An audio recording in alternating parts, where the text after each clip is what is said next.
Okey, baik. Alhamdulillah, saya ucapkan selamat datang kepada semua yang baru sertai kita punya Jom Kenal Nabi Ayub alaihissalam. Okey, jadi ini adalah siri yang keempat bagi kita punya siri kenal Anbiya ini, daripada kita bermula daripada Nabi Adam alaihissalam, and then kita dah selesai Nabi Ibrahim alaihissalam, and then kita dah selesai Nabi Yaakob alaihissalam, dan kita dah selesai juga Nabi Yusuf alaihissalam. Dan hari ini kita akan sama-sama mengenali sisi kehidupan Nabi Ayub alaihissalam, insya-Allah. Jadi tuan-tuan, selamat datang. Kami mohon maaf sedikit, kita bermula agak sedikit lewat, dan kita targetkan ataupun kita bayangkan kita punya slot pada malam ini kemungkinan dalam 1 jam. Tapi tuan-tuan boleh saja tanya soalan, tulis saja di ruangan komen, yang mana siapa yang tak sempat isi soalan dekat dalam form yang kita berikan tu, tak apa. Boleh je tulis dekat ruangan komen. InsyaAllah kita akan cuba untuk jawab juga. Okey, kalau tak sempat kita akan jawab dalam kelas nantilah. Okey, jadi tanpa buang masa lagi, saya nak mempersilakan tidak lain tidak bukan Ustaz Fakul Islam. Sekejap saya jadikan Ustaz. Okey. Assalamualaikum Ustaz, apa khabar?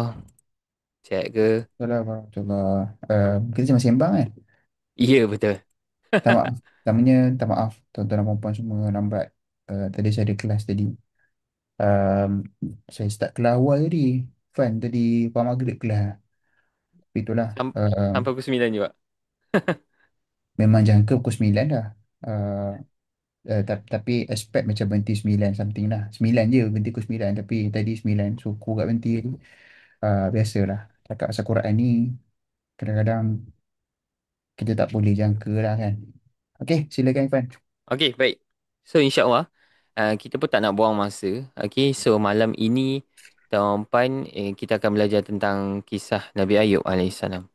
So, sebelum kita nak go deep lah, sebelum kita nak bercerita tentang kesakitan yang dihadapi oleh Nabi Ayub alaihissalam. Sebab semua orang tahu doa Nabi Ayub alaihissalam. Semua orang tahu juga Nabi Ayub diuji dengan kesakitan yang sampai ditinggalkan ataupun disisih, dipulaukan lah oleh orang kampung dan sebagainya. So, kita nak pergi kepada soalan yang paling basic. Siapa Nabi Ayub alaihissalam, Ustaz? Siapa Nabi Ayub ni? Keturunan siapa? Datang daripada orang kata salah salah silah para nabi tu kan? Mm-mm. Duduk dekat mana? Dekat mana orang kata Nabi Ayub ni diutuskan kepada kaum siapa? Macam tu. Kita Okay, pergi kepada basic lah, insya-Allah. pasti. Baik. Um, Terima kasih kepada Irfan Mota, sahabat saya. Tuan-tuan dan puan-puan, rakan-rakan sahabat-sahabat yang dirahmati Allah SWT. Pertamanya sekali lagi saya mohon maaf sedikit terlewat daripada kebiasaan um, atas kekurangan dan kelemahan saya. Mudah-mudahan tuan-tuan dan puan-puan semua tak berada dalam keadaan yang marah. Kalaupun marah tu harapnya marah tu dapat dipadamkan. Saya mohon maaf sedalam-dalamnya daripada dalam hati saya. Baik, soalan Irfan adalah tentang siapa Nabi Ayub. Nabi Ayub ni adalah satu orang Nabi, Nabi dan Rasul yang disebutkan kalau kita lihat daripada bagaimana Quran sebut, kalau kita lihat dalam suratul An'am, Allah Subhanahu Wa Taala menyebut wa min dzurriyyatihi Dawud wa Sulaiman wa Ayyub wa Yusuf wa Musa wa Harun. Okey, yang mana semua ini dia merujuk kepada zuriat, merujuk kepada siapa? Merujuk kepada nabi-nabi yang datang daripada keturunan Nabi Ibrahim alaihissalam. Okey. So, Nabi Daud, Nabi Sulaiman, Nabi Ayub, Nabi Yusuf, Nabi Musa dan juga Nabi Harun, ini semua nabi-nabi yang datang daripada keturunan Nabi Ibrahim. Dan daripada semua ini, kebanyakannya adalah kita sebut sebagai Bani Israel. Itulah keturunan Nabi Yaakob alaihissalam. Nabi Ayub dia bukan keturunan Nabi Yaakob alaihissalam. Nabi Ayub dia bukan keturunan Nabi Yaakob alaihissalam.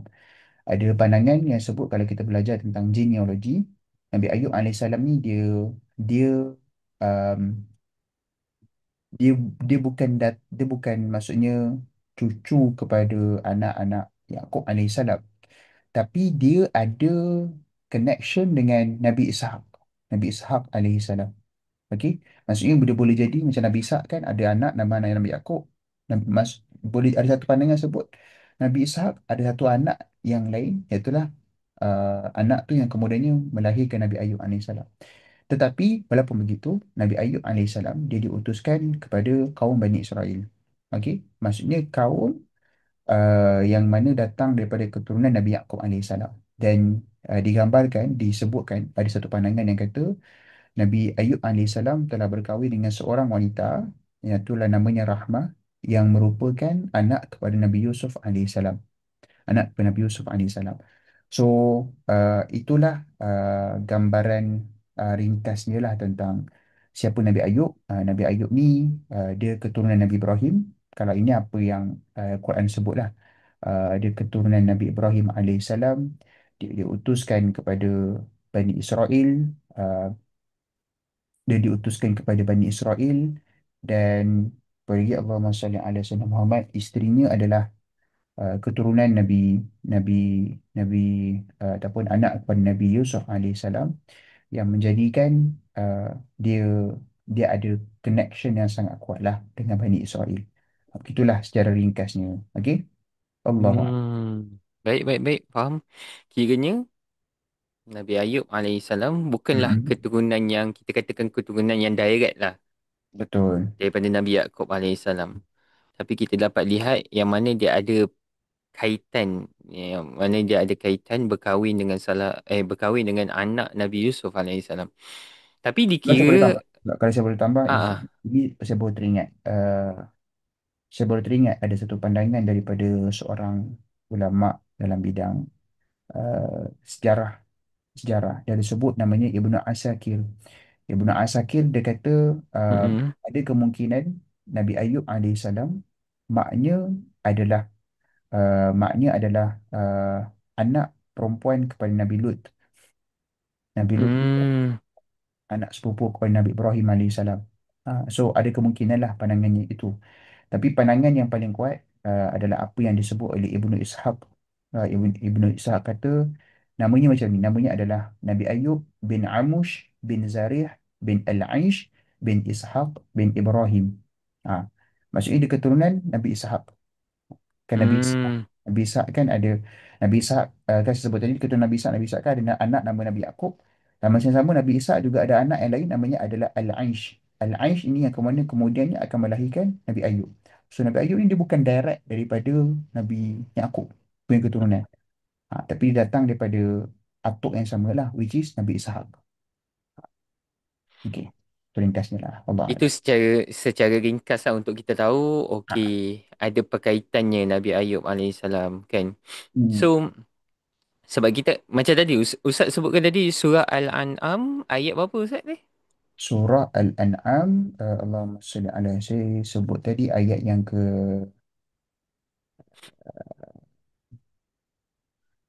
84. Ya, 84 sini. Kejap. Masih 84 betul. 84. Suratul An'am ayat 84. Betul tak? Hmm. 84. Asing betul dah. 84 Sekejap saya pun double check. Betul betul. 84. Ada sebut tentang wa min dzurriyyatihi Dawud wa Sulaiman wa Ayyub wa Yusuf wa Musa wa Harun wa kadzalika najzil muhsinin. Ha. Ayatnya wa wahabna lahu Ishaq wa Yaqub. Kami telah mengurniakan kepada Nabi Ibrahim, Ishaq dan juga Yaqub. Kesemuanya diberikan kami berikan petunjuk. Ha. Hmm. Okay. Itulah. Ni soalan tambahan Ustaz daripada sebab Ustaz dah sebut ayat ni. Mm-mm. Kan? Soalan tambahan, kalau kita perasan dalam Quran banyak disebutkan aturan sebegini. Maksudnya disebutkan beberapa nama para nabi tu. Okay. Kenapa? Contoh Maksud daripada keturunan macam ni kita nampak saya lupa ayat berapa tapi kalau kita perasan dalam Al-Quran kita akan perasan pattern yang sama daripada keturunan daripada disebutkan nama Nabi Ibrahim alaihissalam, Nabi Ayub, Nabi Yusuf, Nabi Yakub. Pattern ni berulang. Adakah nak menunjukkan perkaitan keturunan itu sendiri ataupun bagaimana? salah satu penjelasannya adalah nak cerita tentang um, antara antara anugerah yang Allah Subhanahu Wa Taala berikan kepada Nabi Ibrahim alaihissalam adalah adanya keturunan yang kebanyakannya Nabi. Ayat ini Hmm. konteks cerita pasal cerita tentang ini ini adalah hasil daripada anugerah kebaikan yang Allah bagi kepada baginda kerana telah berjaya dalam ujian-ujian yang Allah campakkan. So kesannya adalah apa? Kan sebab Nabi Ibrahim kan lama tak dapat anak, lama tak dapat anak sangat lama. Mm-mm. Pada umur 80 lebih kat 100 tahun. Tapi disebabkan dia sabar, tak bersangka buruk kepada Mm-mm. Tuhan, dia telah pun berjaya dalam ujian-ujian membabitkan tentang tauhid apa semua. Mm-mm. Dalam dakwahnya kepada umat pun, sebab tu kalau lihat dalam Quran ada sebut tentang bagaimana, saya lupa ayat berapa, tapi ada cerita tentang Nabi Ibrahim ni, dia punya energi, dia punya semangat tu macam satu umat. Nak cerita dahsyat lah kerja dakwah tu, bukan biasa-biasa lah. Nabi dakwah ni, Nabi Mm. Ibrahim dia bukan sekadar dakwah dekat dekat yang kita baca dia kena bakar dalam api tu je. Dekat bila lagi Mesir dia berdakwah juga. Ke mana pun tempat yang Nabi Ibrahim alaihissalam berhijrah, Nabi Ibrahim dia berdakwah. So pada setiap bentuk dakwah yang Nabi Ibrahim alaihissalam jalankan, Nabi Ibrahim telah dalam, kita kena ingat tu benda, dalam dakwah pun ada ujian tau. Kita jangan rasa Mm. macam buat baik tak ada ujian. Even kita cakap pasal agama, cakap pasal Quran, cakap pasal kita nak ajak orang buat benda baik pun ada ujian dia. Macam tu jugalah para Nabi bila berdakwah ada ujian ni. So Nabi Ibrahim dia berjaya dalam setiap ujian. So kesannya Allah kata Allah bagi kebaikan. Kebaikannya adalah apa? Allah bagi anugerah keturunan. Itulah dalam keturunannya tu ada ramai para Nabi. Ada Nabi Mm. Ishak. Kemudian bukan sekali Nabi Ishak. Dekat Nabi Ishak tu kemudian akan melahirkan Nabi Yaakob. Bukan Nabi Ishak yang Mm. lahir lah. Maksudnya Nabi Ishak tu akhirnya dia akan ada anak Keturunannya. Nabi Yaakob. Ha. Nabi Yaakob nanti akan ada lebih ramai anak-anaknya Nabi. Ha. Okey, nak ceritanya tentang itulah kebaikan-kebaikan yang Allah Subhanahu Wa Taala bagi kepada Nabi Ibrahim alaihissalam. Wallahu a'lam. Baik, alhamdulillah.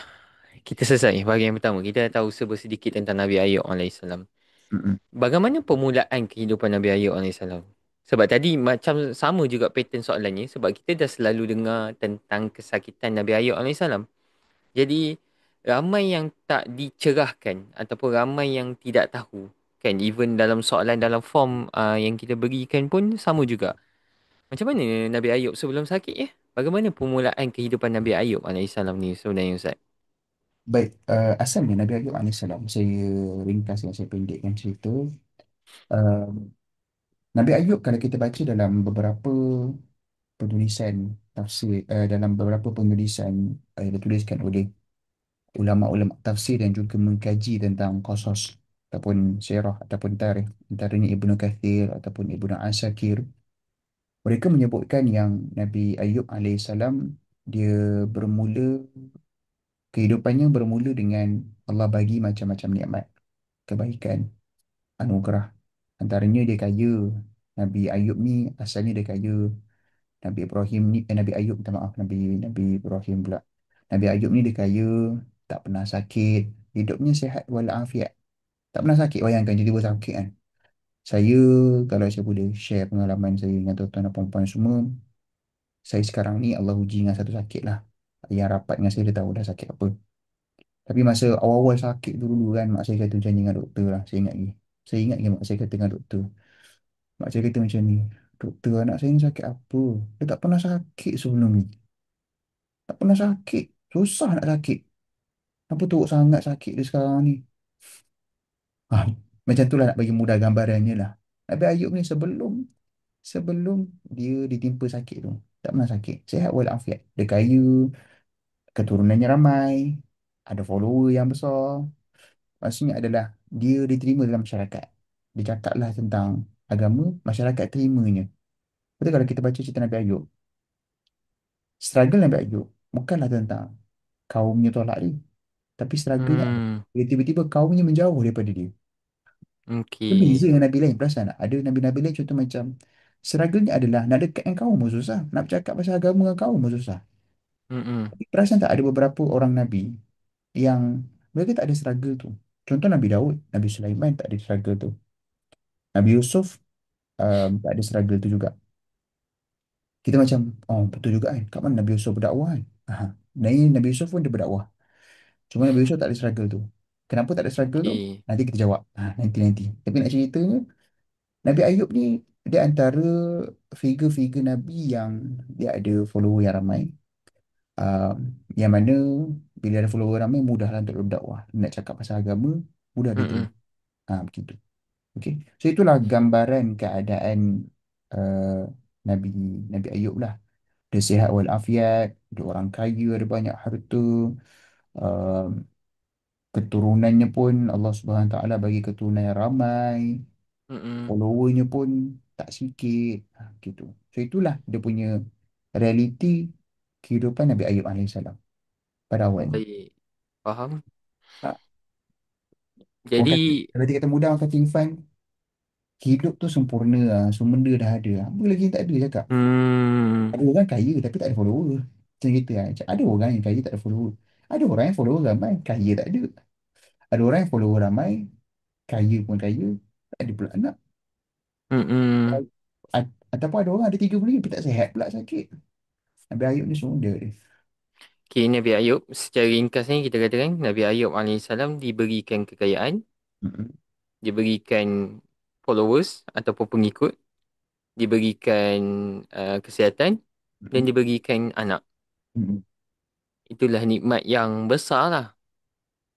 Sebab kalau kita tengok, kalau kita dah go through sebelum-sebelum ini, Mm-mm. tentang kisah Nabi Adam, Nabi Ibrahim, Nabi Yaakob, Nabi Yusuf, kita tahu semua benda ni, semua empat figure Nabi yang sebelum ini ada problem ataupun ada isu ataupun ada ujian daripada apa yang kita sebutkan pada Nabi Ayub ni. Mm-mm. So berbeza. Inilah permulaan kehidupan Nabi Ayub alaihissalam. Faham? Jelas. Tuan-tuan masih okey? Kalau okey, tulis okey. Kan takut khusyuk sangat kan hilang terus. Ha. Okay, ada soalan Ustaz. Kita cuba selitkan. Ustaz, Contoh jawab soalan. Nabi-Nabi. Contoh Terus jawab jawab. boleh? Sementara kan. Kita tak Jawapannya, masuk soalan baru lagi. jawapannya ringkasnya je. Memang semua para nabi yang lain yang dapat suhuf, mereka dapat daripada yang menurunkannya Nabi, mana Nabi lah, minta maaf, Malaikat Jibril. Malaikat. Semua yang menerima suhuf, maksudnya menerima wahyu daripada Malaikat Jibril lah. Tapi macam ni tau, bukan sekadar malaikat. Maksudnya uh, malaikat yang kita panggil tas terkait dengan wahyu ni, dia bukan Jibril je, dia ada ramai malaikat yang lain. Kalau kita baca surah Abasa, tadi baru habis kelas surah Abasa tadi. Kalau kita baca surah Abasa, Mm-mm. Allah gambarkan yang terkait dengan segala urusan membabitkan wahyu, dia bukan malaikat Jibril je. Tapi malaikat Jibril ni kira ketua, kira ketua. So kalau Hmm. macam nak kena jumpa dengan nabi-nabi ni, bawa daripada langit, daripada Allah kepada nabi ni, memang malaikat Jibril punya kerja lah. Tapi kerja-kerja macam support apa semua tu, bukanlah support, maksudnya kerja-kerja membabitkan wahyu, banyak sangat kerja yang kita tak tahu. Dia perkara baik kita tak tahu. Okey. Tapi menjawab soalan tadi, ringkasnya memang malaikat Jibril. Setiap nabi-nabi yang dapat suhuf, yang menerima risalah, kan, mereka menerimanya daripada malaikat Jibril. Baik. Allahu a'lam. Kita terus menjawab soalan tadi. Soalannya adalah, apa tadi? Nabi-Nabi yang mendapat suhuf ini, Malaikat Jibril juga yang turunkan. Jawapannya, ya. Secara ringkasnya, menjawab soalannya, Tuan Safwan. Okey. So, Allahumma salli ala sayyidina Muhammad. Kita dah tahu siapa Nabi Ayub. Kita dah tahu permulaan. Banyak soalan ni dalam form. Bagaimana Nabi Ayub berdakwah sebenarnya? Sebab tadi kita dah cerita. So, bagaimana Nabi Ayub alaihissalam berdakwah? So, mungkin Ustaz boleh detailkan sedikit lagi. Kan? Sebab kita tahu Nabi Ayub alaihissalam ada pengikut yang ramai. Hmm. Kan? Diterima masyarakat. So, bagaimanakah Nabi Ayub alaihissalam berdakwah? Baik. Bagus, soalan daripada Irfan adalah tentang bagaimana Nabi Ayub alaihissalam berdakwah kepada kaumnya. Sebelum saya jawab persoalan tu, um, saya nak tanya satu soalan balik kepada Irfan. Um, kalau nabi-nabi yang Allah tak ceritakan tentang mereka berdakwah. Mereka berdakwah tak sebenarnya? Ya, dakwah. Ya ke? Apa Sebab buktinya? sebab sebab daripada dulu Benda, kita benda tu belajar tak kan. ada, tak ada sebut dalam Quran, Ifan. Bahaya tu, macam tu. Sebab daripada kafar dulu pun kita belajar tugas para nabi, tugas para rasul. Dan kita tahu yang sebenarnya para nabi dan para rasul adalah untuk menyebarkan dakwah.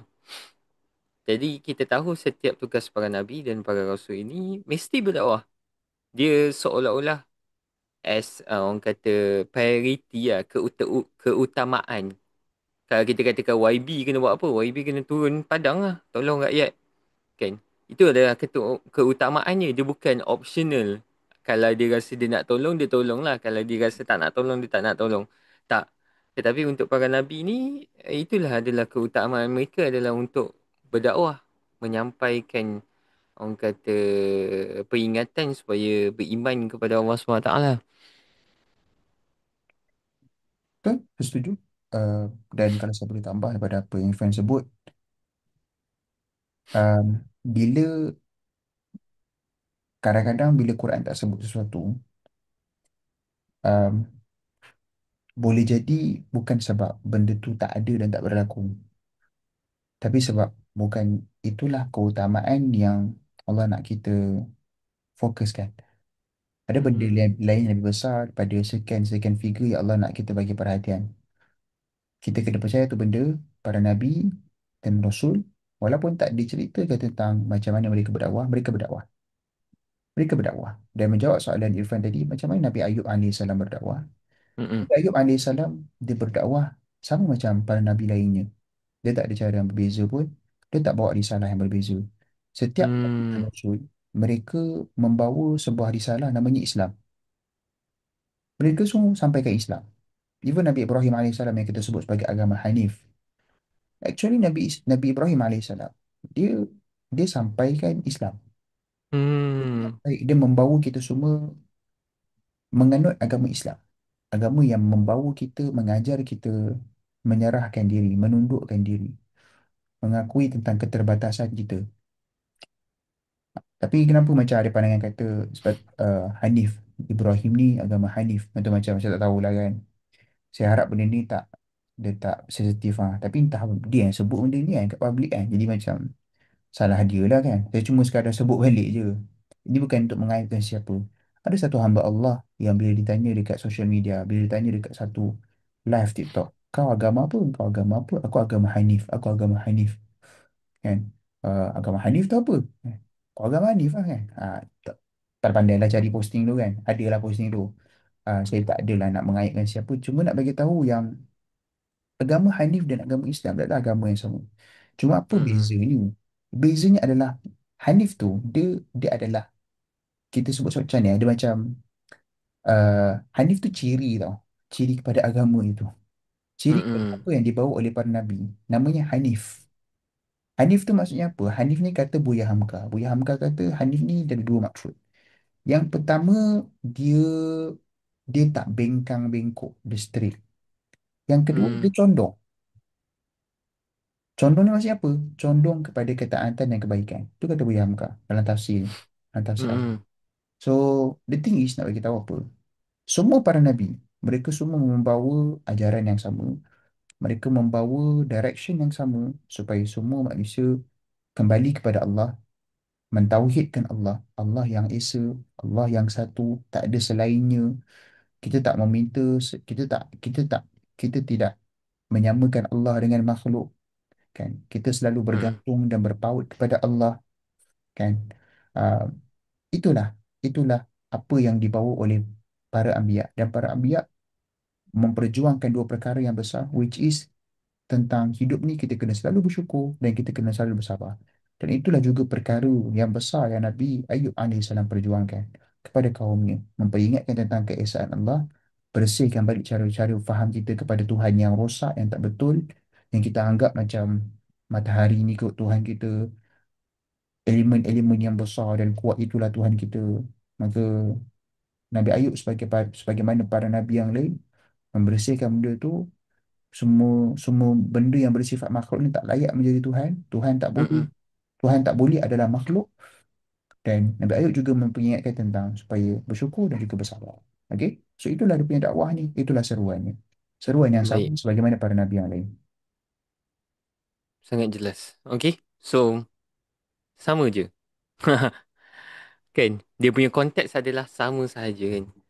Jadi apabila Ustaz dah sebutkan macam tu, so kita faham permulaan kehidupan Nabi Ayub alaihissalam, bagaimana Nabi Ayub berdakwah kepada masyarakatnya dan masyarakatnya terima. Dan kita akan tahu dalam kisah hidup Nabi Ayub alaihissalam, Nabi Ayub akan diuji. Okey? Yang kita tahu, yang kita sentiasa dengarkan adalah diuji dengan kesakitan. Tetapi apakah ujian sebenar buat Nabi Ayub alaihissalam?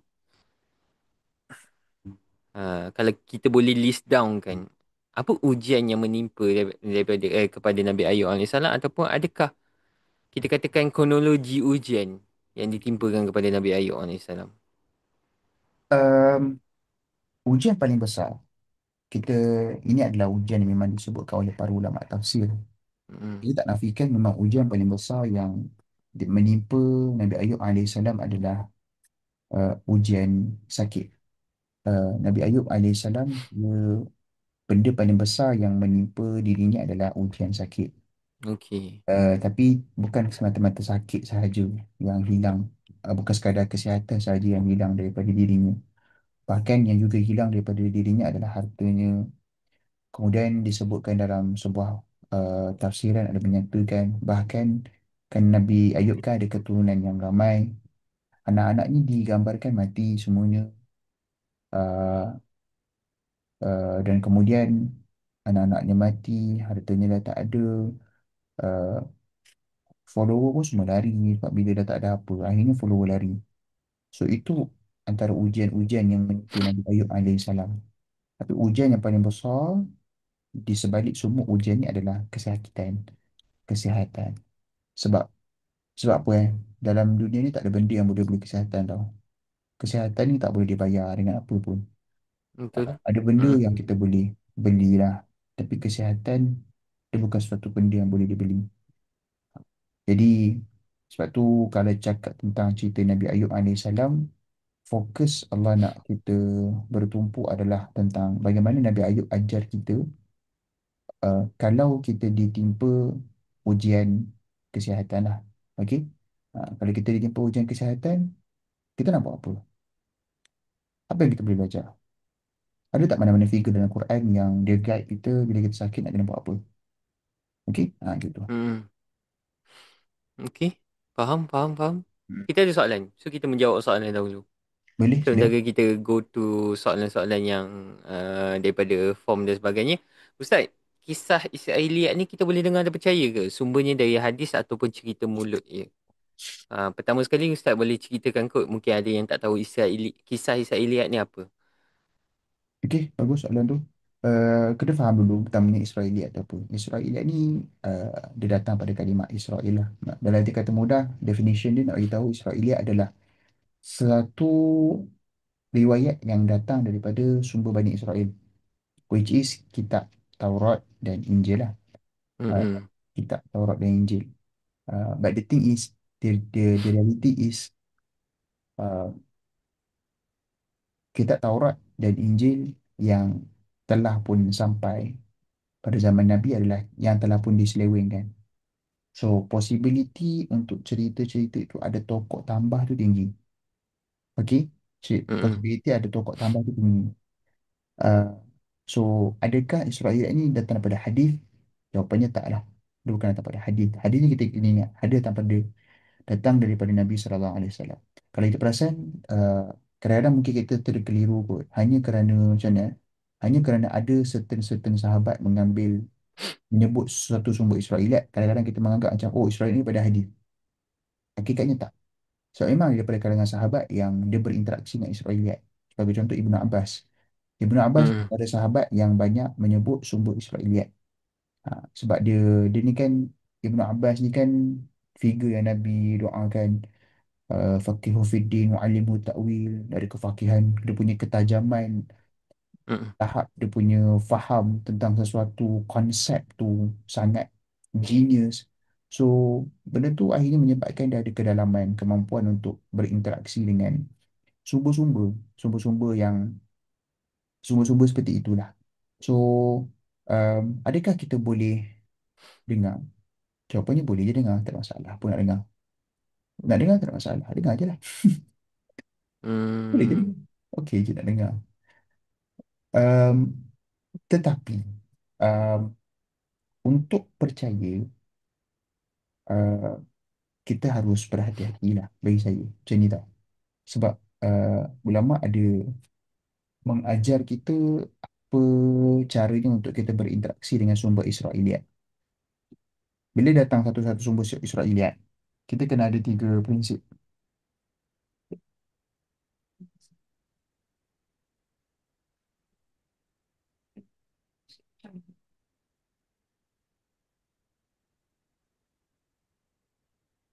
Sorry, ya eh. Oh. Mana tadi? Lupa dah. Prinsip. Prinsip Ah, berinteraksi dengan Israeliat. ah, ah. Ada tiga. Satu, bila kita terima sesuatu, kita ambil. Yang kedua, kita tolak terus. Yang ketiga, kita memilih untuk berlepas diri daripadanya. Tapi yang terbaik adalah kita tidak mengambil lah yang terbaik. Yang terbaik adalah macam ni tau. Apa maksud berlepas diri? Maksud berlepas diri ni maksudnya adalah kita tak kata sesat, kita tu macam kita tak menjatuhkan segala benda yang datang daripada Israeliat, tapi dalam masa yang sama kita tak ambil. Hmm. Itu the best principle lah kalau tanya saya. Okay. So Hmm. nak dengar boleh ke nak dengar? Tak ada masalah, dengar je. Sebab kadang-kadang macam ni tau, kadang-kadang kita ada satu keadaan kita memerlukan bantuan sumber Israeliat untuk memudahkan kita mengajar suatu contoh. Contoh macam kita ajar kisah Nabi Yusuf. Mm-mm. Siapa yang goda Nabi Yusuf? Isteri Al-Aziz. Kalau nak mengajar susah nak sebut. Mm-mm. Menggoda, yang telah menggoda Nabi Yusuf adalah Al-Aziz, isteri Al-Aziz. Kadang-kadang susah nak sebut. Akhirnya kadang-kadang untuk memudahkan sebutan, kita sebut Zulaikha. Zulaikha ni Hmm. datang pada mana nama tu? Datang pada Israeliat. Nama asalnya adalah Zalika. Hmm. Zilaika. Ada yang kata nama asalnya adalah Zilaika. So, akhirnya disebut jadi Zulaika. Okay? So, dia nak memudahkan sebutan. Tapi adakah kita percaya itulah nama sebenarnya? Kita tak percaya sebab Quran tak sebut. Tapi, uh, disebabkan ada sumber yang menyatakan mungkin itulah namanya, maka saya menyebut nama ini untuk memudahkan mengajar. Untuk memudahkan berfungsi. Hmm. Gitu. So, ada juga manfaat yang kita boleh ambil lah. Tapi ada certain ulama memang dia menolak terus Israeliat. Contoh macam Syekh Salah dia memang dia tolak terus. Kita kita tak perlukan langsung Israeliat. Gitu. Wallahu alam. Bagi saya pada akhirnya disebab prinsipal kita lah. Okay? Disebab prinsipal. Okey. Baik. Alhamdulillah. So, ada soalan lagi tapi kita go to dulu. Nanti kita akan jawab satu persatu. Okey. Ada soalan yang saya rasa boleh selit, kita akan selitkan. Sekejap Ifan. Kejap Ah, je. okey. Baik. Okey, tuan-tuan dan puan masih okey ke? Terima kasih pada yang bertanya soalan. Alhamdulillah, syukur Alhamdulillah. Saya ucapkan terima kasih sangat-sangat sebab sedikit sebanyak menunjukkan tuan puan berikan komitmen lah dalam kelas. Walaupun dia, kita boleh katakan dia lebih kepada sembang santai je pada malam ni. Okey. Tapi sedikit sebanyak sangat-sangat membantu. Sebab persoalan-persoalan inilah yang akan um, membuka kepada jawapan-jawapan. Kan? Kadang-kadang persoalan setiap seorang ni berbeza. Sebab itu kami sangat mementingkan form yang kita berikan kepada tuan-tuan untuk tuan-tuan bertanya soalan. Sebab daripada situlah kita boleh bawa ke dalam kita punya perbincangan ataupun bawa ke dalam silibus kelas ke dan sebagainya. Sebab even kelas-kelas kita sebelum ni pun kita memang buka soalan untuk tuan-tuan supaya tuan-tuan lebih clear tentang kisah para Nabi ni insya-Allah. Okey, sebelum kita pergi kepada soalan-soalan peserta okey pada malam ini, kita tahu ujian Nabi Ayub alaihissalam tadi. Soalan daripada form. Soalan yang biasa ditanya. Macam mana Nabi Ayub bersabar? Dia adalah soalan yang kita tahu, tapi kita tahu memang Nabi Ayub ni mempunyai kesabaran yang sangat-sangat tinggi. Diuji satu persatu. Orang kata bagai jatuh di timba tangga, kan? Tapi bagaimanakah kesabaran Nabi Ayub alaihissalam ni? Which is nanti kita akan sembang lebih lanjut lagi dalam kelas. Tapi kita nak dapatkan bayangan dulu, Ustaz. Uh, Okey, soalannya adalah Nabi Ayub diuji dengan sakit, tapi apa yang menyebabkan Nabi Ayub boleh bertahan? Dia macam datang mana kekuatan tu lah. Sebab kalau kita go through kan, Mm-mm. kalau kita tengok macam mana dahsyatnya ujian yang menimpa Nabi Ayub alaihissalam, uh, kita akan dapati sekejap.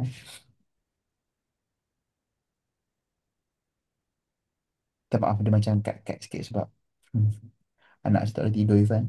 Jadi Okey. saya nak kena sambil-sambil layan dia juga. Isteri saya tak sihat. Sekejap, eh.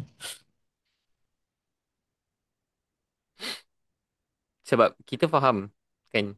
Uh, Kalau kita lihat kepada kisah Nabi sallallahu alaihi wasallam, kita tahu kisah hidup Nabi sallallahu alaihi wasallam tu di ujian Nabi sallallahu alaihi wasallam itu daripada kecil yang akan menjadikan kehidupan Nabi sallallahu alaihi wasallam pada dewasa itu akan, orang kata, pengalamannya pada waktu kecil itu akan menjadikan Nabi sallallahu alaihi wasallam lebih kuat dalam menghadapi ujian tersebut, kan? Tapi Nabi Ayub alaihissalam ini diberikan segala-galanya. Orang kata Hmm. kalau seseorang tu pernah diuji dahulu, apabila diberikan ujian, dia boleh bersabar dengan ujian tersebut.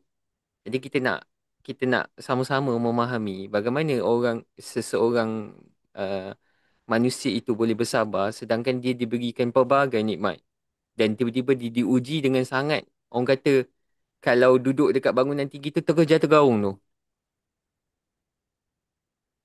Macam ni tau Irfan. Apa yang saya nampak apa menyebabkan Nabi Ayub alaihissalam Hmm. boleh bersabar dengan hebatnya ujian yang Allah bagi.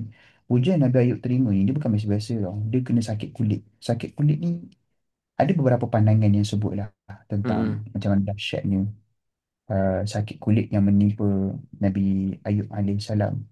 Sehingga kan ada yang kata uh, dia punya kulit tu hampir sebahagian besar kulit tu dah mula macam tertanggal daripada tubuh. Allahu Akbar. Ada sebahagian pendapat lah tapi macam pandangan tu dikritik. Ada juga yang kritik pandangan tu. Hmm. But the thing is, nak ceritanya tentang dia punya sakit tu adalah sakit kulit yang sangat dahsyat. Sehingga kan dia mula dijauhi, Hmm. hingga kan, yelah ketika itu hanya ada satu orang isteri yang setia dengan dia. So isteri yang setia dengan dia tu, isteri tu yang yelah sebab bila dia ada sakit kulit, dia macam dia dilihat sebagai penyakit yang berjangkit tau. Penyakit Hmm. berjangkit yang orang nampak macam, ish, segala yang datang daripada Nabi Ayub ni, kita kena pastikan dia cut off.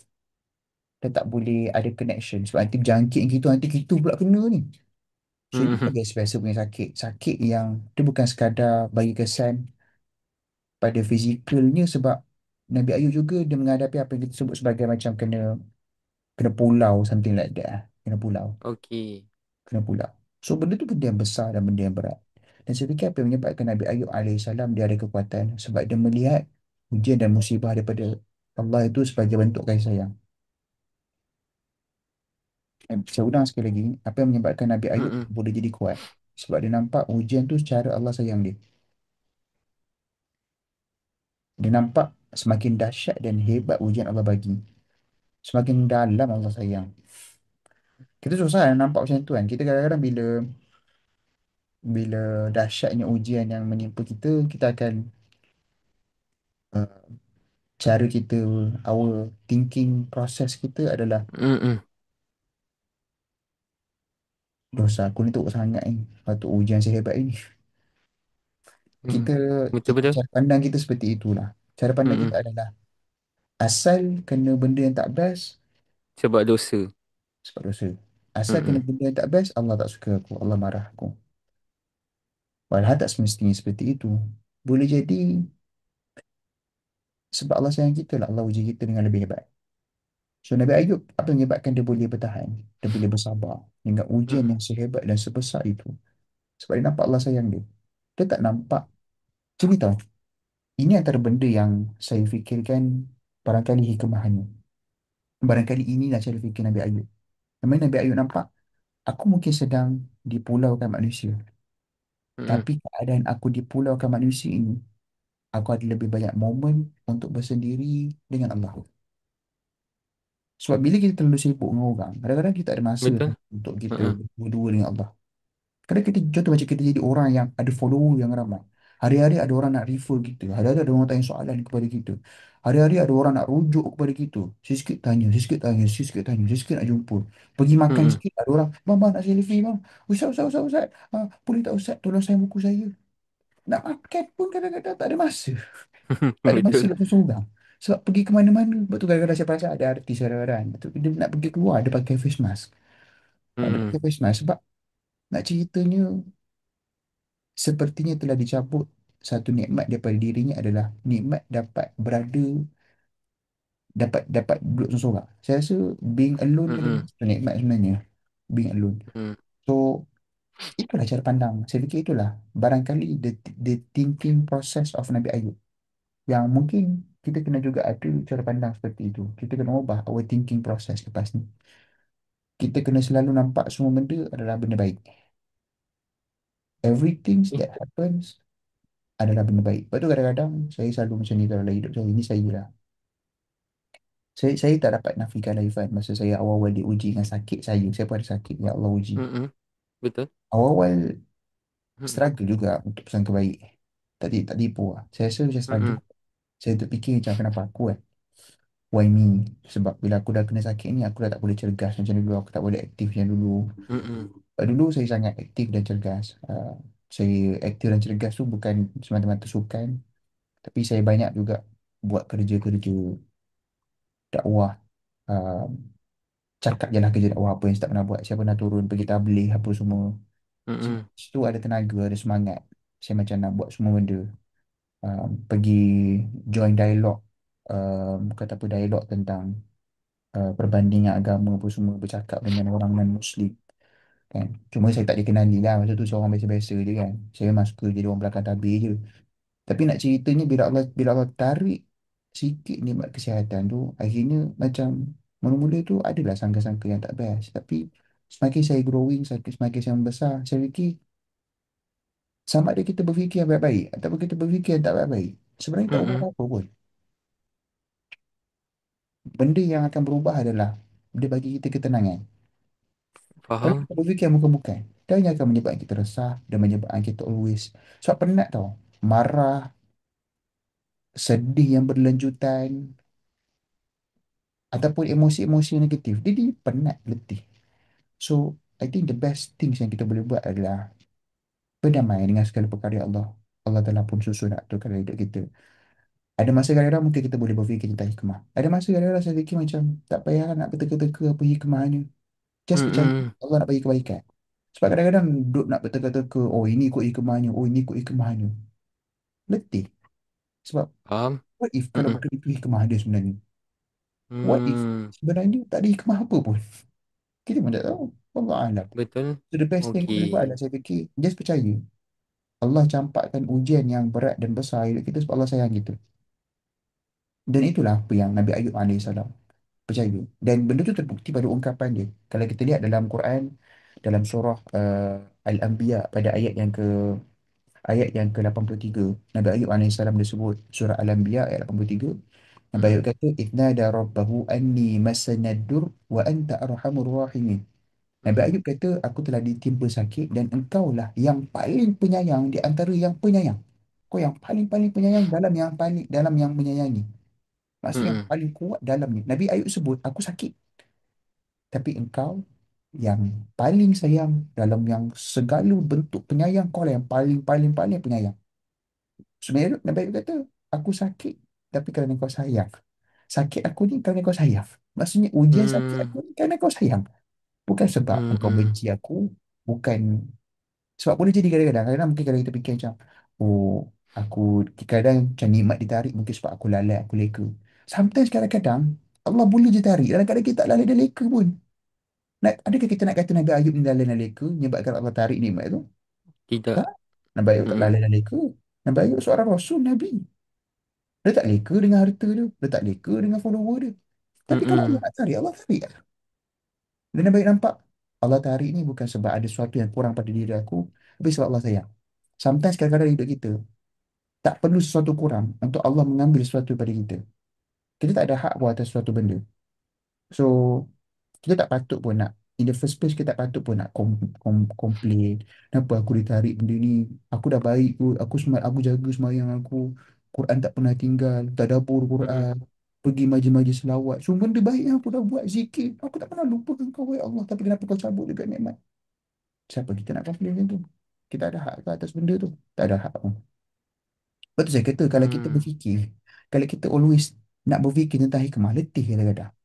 So the best thing Betul. kita boleh buat adalah percaya segala benda yang Allah takdir dalam hidup kita, Adalah yang terbaik. yang terbaik, semuanya adalah kebaikan dan semuanya tanda Allah sayang kat kita. Allah. That's it. Okey. Banyak soalan ni, Ustaz.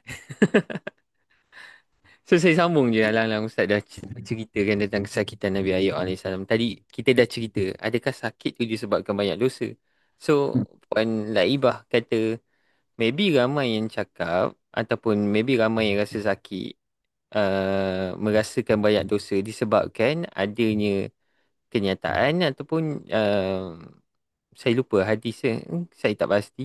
Sakit itu adalah penghapus dosa. Macam mana tu Ustaz? betul. Kita tak dapat nafikan benda tu. Hmm. Itu memang hadis. Memang ada sebut tentang sakit menghapuskan dosa. Kita tak dapat nafikan perkara tersebut. Sebab kita kena ingat tu benda. Kita kena ingat tu benda. Adakah orang tak berdosa? Hmm. Adakah orang tak berdosa? Beritahu saya. Siapa yang tak berdosa tu? Adakah orang yang tak buat salah? Ada siapa yang tak buat salah? Boleh komen satu. Nabi sebut Boleh ke? kullu bani Adam khata'un. Hmm. Nabi kata setiap anak Adam itu melakukan kesalahan. Hmm. Kesalahan ni tak sama dengan dosa tau. Dia dua-dua benda yang berbeza. Okey. Um, Sebab tu para nabi mereka tak berdosa. Tapi mereka boleh terdedah kepada tindakan yang kurang tepat. Okey, Nabi faham. tak buat salah. Hmm. Nabi tak buat dosa. Nabi tak buat dosa. Tapi Nabi boleh terdedah kepada perkara-perkara yang kita kata kurang tepat. Adakah kita nak Hmm. kata Nabi Adam AS berdosa? Saya rasa itu bukan perkataan yang tepat. Tapi saya boleh Hmm. kata Nabi Adam AS dia tergelincir sehingga kan dia buat mistik. Tapi dia tak buat dosa. Hmm. Dia buat mistik. Ada Nabi yang memang, sebab para Nabi ni mereka maksum. Maksum ni maksudnya adalah mereka terpelihara, sebab macam ni perbahasan tentang salah dan juga dosa ni pun dah ada perbahasan yang lain lah. Tapi kita tak nak pening kepada dengan perkara tersebut. Uh, kita kena ada idea yang jelas para Nabi mereka tak berdosa. Tapi ada daripada kalangan mereka yang tergelincir, tersilap. Okey. Tergelincir, tersilap. Untuk macam Nabi Adam ataupun Nabi Yunus. Hmm. Okey? Berbalik pada soalan yang asal tadi tentang mungkin kita fikir tentang sakit adalah cara Allah hapuskan dosa. It's a good thinking process juga sebenarnya. Pun boleh. Tak salah Hmm. kalau kita nak berfikir macam tu. Tapi Betul. bila cakap Hmm. tentang berapa ramai orang macam ni, bercakap tentang dosa kadang ada orang rasa kena judge lah. Tak semua. Lepas tu saya macam ni lah. Sebab tu benda tu tak salah pun. Dia bukan. Tapi adakah kita orang yang boleh berdamai dengan menerima kita diuji sebab kita banyak dosa? Hmm. Kalau kita adalah orang yang boleh berdamai dengan benda tu, then that's okay. That's fine. Sebab benda tu adalah benda yang baik sebenarnya. Sebab bila Nabi kata, bila kita sakit, Allah nak padamkan dosa kita, Allah nak hapuskan dosa kita, which means kita akan ada tendensi menuju kepada menjadi seperti bayi. Hmm. Tapi ada orang, dia boleh jadi macam ni tau. Ada orang bila macam, oh, maksudnya aku ni banyak sangat dosa lah. Nampak tak? Ada orang dia boleh benda yang sepatutnya jadi positif, tapi dia tak jadi positif, dia jadi negatif. But Mm-mm. terms dosa tu sendiri, ada orang macam dia agak allergic pada perkataan dosa. Dia rasa macam dia kena judge. Walaupun hakikinya, kita bukan judge dia. Kita semua memang berdosa. That's the reality, that's the fact. So, kalau tanya saya lah, kalau tanya saya, the idea is Allah akan selalu campakkan sakit kepada kita. Sebab itu caranya Allah nak bersihkan kita daripada kesalahan-kesalahan yang kita biasa buat. Tetapi, macam apa saya sebut sekali tadi lah, saya sebut sekali lagi. Tak semua orang dia boleh berdamai dengan this kind of thinking process, which is nak kata aku ada dosa tu, faham tak? Ada setengah orang dia akan macam agak cynical Mm-mm. sikit. Aku kena judge. So okay, that's fine. Kalau tak nak menerima cara fikir macam tu, tak apa. Macam ni je lah. Just accept yang Allah bagi sakit sebab Allah sayang kau. Nak fikir negatif lagi. Bagi saya, kalau fikir negatif lagi memang masalah pada cara dia punya thinking process tu. Mm-mm. Sebab Allah sayang, apa yang negatifnya? Allah sayang, maksudnya kita ni ada sesuatu dah menyebabkan Allah sayang kita, betul tak? Kita tak Betul. akan sayang sesuatu kalau lah benda benda ataupun orang itu. Kita tak akan sayang seseorang kalau orang itu akan selalu menyakiti kita, hurt kita, mengkhianati kita, mencederakan kita. Tapi bila Allah sayang saya, maksudnya apa? Saya ni selalu, saya ni adalah selalu macam sembahyang tinggal, sembahyang lambat, Quran pun malah baca, kurang ajar dengan orang. Oh, tapi walaupun saya tak taat, perangai akhlak teruk macam tu, Allah masih sayang saya. Saya ni siapa? Faham tak? Dia macam akhirnya menyebabkan macam, oh rupa-rupanya walaupun aku ni banyak kekurangan, Allah masih pandang aku, masih sayang aku. So benda tu akan bagi motivasi dengan cara yang berbeza. Gitu. Allah ada. Baik. Alhamdulillah. Saya sedang hubung kaitkan dengan soalan-soalan yang ada. So, Ustaz, bila kita cerita tentang ujian kesakitan, kan? Kita tahu ujian itu adalah tanda Allah sayangkan kita. Kita tahu yang Allah nak kita bersabar. Bagaimana nak hapuskan kita punya rasa bersalah? Sebab kita akan ada rasa bila kita sakit, kita akan banyak dependence kepada orang yang ada dekat sekeliling kita. Bagaimana nak hapuskan rasa bersalah kita ni jadi beban dan menyusahkan orang lain yang menjaga kita. Sebagaimana Nabi Ayub alaihissalam yang bukanlah Nabi Ayub kata dia ni beban kepada isteri, tetapi kita nampak isterinya yang taat bersama dengan baginda yang akan menjaganya sepanjang sakit. So, bagaimana sebenarnya untuk kita buang? Kita yang ditimpa oleh kesakitan ni untuk kita buang rasa bersalah tu. Um, Pertamanya, saya fikir, saya rasa kadang-kadang kita bukan tak suka sakit, uh, tapi lapis di sebalik sakit tu yang kadang-kadang menyebabkan kita rasa macam berat untuk menerima. Salah satunya adalah kita sedar bila kita sakit, kita akan kurang daya dan upaya, dan benda Mm-mm. itu akan menyebabkan kita terlalu berpaut pada orang lain. Dan bila kita terlalu berpaut pada orang lain, ada masa yang kadang-kadang kita rasa kita mungkin menyusahkan dia. Itu benda yang saya rasa lah. Kalau saya boleh share pengalaman saya, um, saya pernah kena saya pernah kena tahan dekat hospital sampai kat 3 minggu. Memang tak boleh bangun, terbaring je. Dan benda tu saya rasa lah menyusahkan orang. Masa tu Mm-mm. saya tak kahwin lagi. Masa tu mak ayah saya yang terpaksa ulang alik datang hospital tengok saya, jaga saya. So kita rasa tak best lah. Kita rasa bersalah. So benda tu understandable je. Understandable untuk kita ada perasaan seperti itu. Perasaan yang mana kita rasa kita adalah beban pada orang lain, menyusahkan orang lain. Tapi um, saya fikir um, satu perkara yang mungkin boleh menyebabkan kita rasa lebih baik dengan apa yang Tuhan takdirkan adalah um, kita percaya orang yang berkhidmat kepada orang yang sakit, dia akan sentiasa dapat ganjaran yang besar di sisi Allah. Hmm. Dia mungkin letih, dia mungkin penat. Tapi saya percaya orang yang bersiap membantu kita adalah mereka yang memang satu sebab dia sayang kita lah. Waktu dia bersiap berkhidmat untuk kita. Tak nak tinggalkan kita. Yang kedua saya fikir sebab dia nampak di balik berkhidmat kepada orang sakit, Allah akan mengangkat darjat. Sebab macam mana bila seseorang tu sakit, menyusahkan hidup, tak semua orang boleh tahan dengan orang tu. Tak semua orang boleh bertahan dengan orang tu. Akhirnya akan tinggalkan seseorang. Tapi kenapa ada orang masih lagi stay dengan orang yang sakit tu? Selain daripada sebab sayang. Sebab nak berkhidmat, nak berbakti pada orang sakit. Berkhidmat Mm-mm. dan berbakti pada orang sakit ni, dia punya pahala tu bukan biasa-biasa. Kan? So, saya fikir inilah perkara yang mungkin boleh memujuk diri kita yang sakit lah. Ini cerita pasal diri kita yang sakit. Mm-mm. Yang mana, uh, yelah kita akan rasa diri kita beban lah.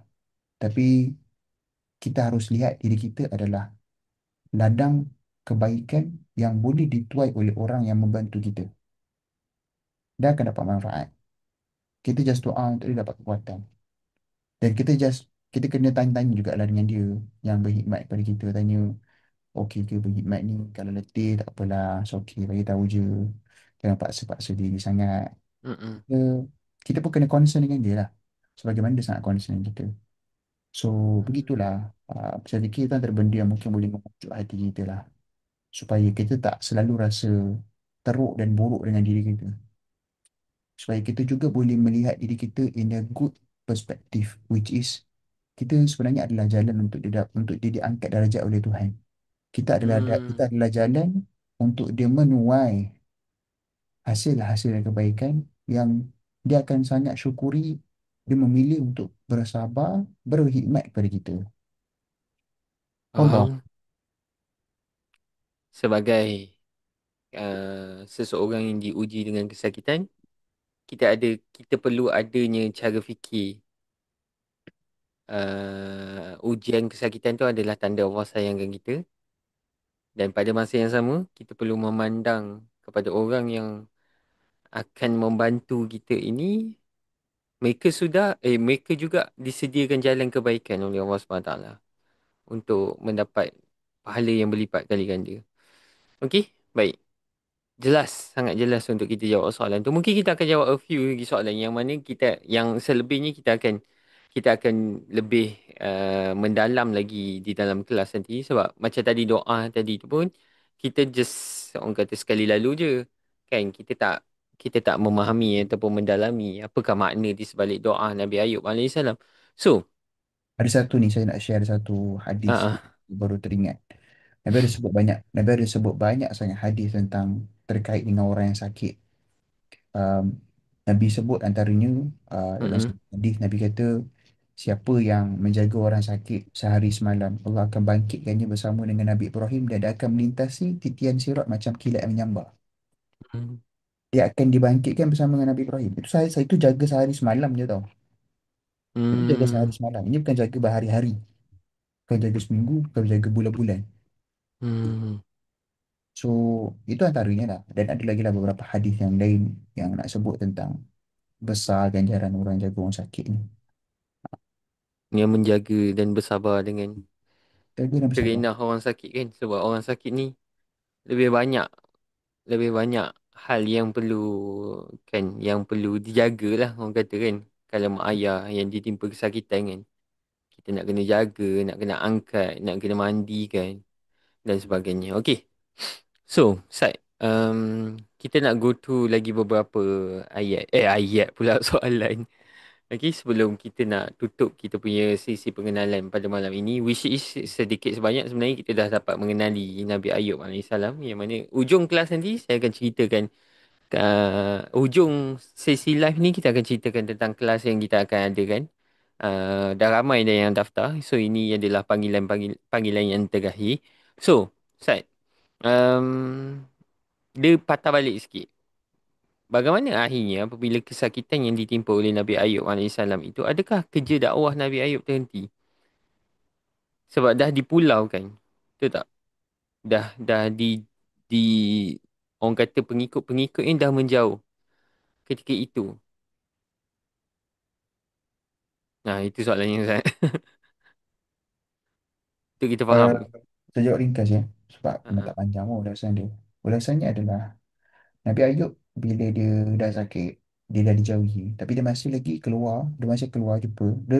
Dia just keluar, tapi once dia keluar, semua orang menjauh lah. Tapi sepanjang dia keluar, dia akan selalu mengingatkan supaya jadilah hamba yang penuh dengan syukur, jadilah hamba yang penuh dengan sabar. Itulah antara benda yang Nabi Ayub alaihissalam ingatkan. Umatnya ingatkan kaumnya. Ingat kaumnya, jadilah hamba yang bersyukur, jadilah hamba yang bersabar. Dah akan selalu keluar. Nabi Ayub dia selalu keluar. Ada yang Hmm. ada pandangan yang kata Nabi Ayub tak larat nak keluar. Tapi ada pandangan yang sebut Nabi Ayub dia cuba mencuri kekuatan-kekuatan yang tersisa untuk keluar juga jumpa dengan kaum dan menjalankan tanggungjawab sebagai Nabi dan Rasul. Allah. Jelas? Okay. So, kita pergi kepada soalan yang seterusnya. Dia dah patah balik. Tapi sebab tadi soalan dia kita tak dapat nak ni daripada Tuan Safwan. Dia kata Bani Israel ni. Kita tahu Nabi Ayub alaihissalam diutuskan kepada Bani Israel. Hmm. Soalannya adalah Bani Israel ni memang Allah cipta untuk jadi jahat ke? Apa hikmah kita pelajari daripada kaum Bani Israel ni? Sebab pelik mereka ni keturunan Nabi Ibrahim. Ataupun mereka ni adalah keturunan Nabi Yaakob alaihissalam. Tapi sangat pelik perangannya. Ni soalan daripada Tuan Safwan lah. Bagus Afwan, soalan yang sangat bagus. Soalan yang tentang bila kita tengok Bani Israel nampak macam lahir-lahir jahat kan. Nampak macam jahat eh. Memang orang diciptakan untuk jadi jahat ke? First and first, kita kena faham satu perkara. um, Allah ciptakan setiap sesuatu itu ada tujuannya. Dan termasuklah kita manusia, Allah ciptakan tujuan kita adalah untuk jadi hamba. Hamba Allah. Dan makhluk yang paling balance, yang paling seimbang yang Allah SWT ciptakan adalah kita. Kita adalah makhluk yang paling seimbang, paling balance. Um, which is, apa yang dimaksudkan dengan balance tu adalah kita ada kita ada kecenderungan kepada kanan dan juga kiri. Macam malaikat. Malaikat dia tak balance. Mm-mm. Dia memang nak buat baik je. Hmm. Malaikat bahkan ciptaan-ciptaan yang lain memang diciptakan kecenderungannya taat je. Yang ada kecenderungan, yang ada dua kecenderungan antara buat baik dan jahat. Manusia dan jin je. Tapi yang paling balance manusia. Wa khalaqnal insana fi ahsani taqwim. Mm-mm. So basically Allah ciptakan kita, kalau kita baca dalam surah Asy-Syams, Allah kata ayat ke-8 seingat saya, Allah kata fa'alhamaha fujuraha wa taqwaha. Allah ilhamkan kepada manusia untuk ada rasa fujur. Fujur ni maksudnya adalah rasa nak buat jahat dan dia ada rasa nak buat baik. Kita semua ada kita semua ada dua rasa tu. Mm-mm. Maksudnya ada masa kadang kita rasa nak buat jahat. Betul. Ada Mm-mm. masa kadang kita rasa nak buat baik. Seimbang, balance. So itu realitinya kita. Asasnya kita adalah Allah tak ciptakan kita untuk semua masuk neraka. Allah tak ciptakan manusia untuk manusia gagal. Allah tak ciptakan manusia untuk manusia masuk ke dalam neraka. Mm-mm. Tapi manusia yang akhir memilih untuk masuk ke dalam neraka. Allah bagi kita pilihan. Mm. Allah bagi kita pilihan. So, menjawab soalan tentang adakah Bani Israel ini Allah cipta untuk jadi jahat? Jawapannya tak. Bani Israel ini Allah ciptakan sebagaimana manusia lainnya. Sama tujuannya. Untuk menghambakan diri kepada Allah. Untuk menjadi hamba yang baik. Untuk menjadi manusia yang baik.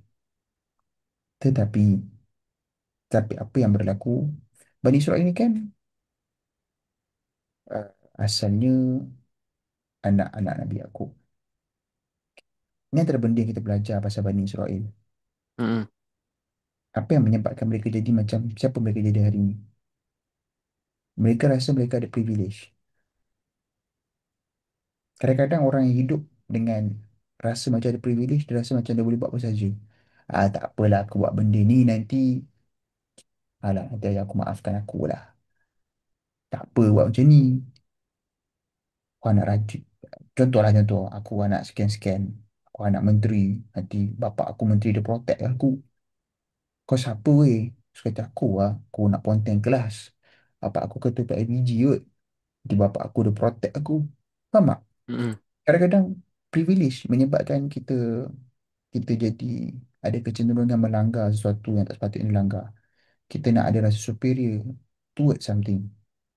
Lepas tu kalau kita nak Mm. faham, kalau kita nak faham macam ni tau. Kalau kita nak faham behavior Bani Israel, kita boleh melihatnya pada behavior anak-anak Nabi Yaakob. Tengok behavior Mm. anak Nabi Yaakob. Kuat dengki, suka bina naratif yang bukan-bukan, um, tak senang tengok apa yang orang lain ada, suka remehkan orang lain, suka sesuatu bila sesuatu, dia macam tadi kata mudah, sangat materialistik. Tapi benda tu bukan ada kat Bani Israel je. Benda tu ada Mm. pada semua orang. So, saya fikir um, dia kurang tepat lah untuk kita kata um, sebab kalau kita nak kata semua Bani Israel jahat, macam mana kita nak kata Abdullah bin Salam, sahabat besar Nabi tu, keturunan Nabi Yusuf. Mm. So, ramai je sebenarnya Bani Israel yang baik, yang kita tak kenal. Ha,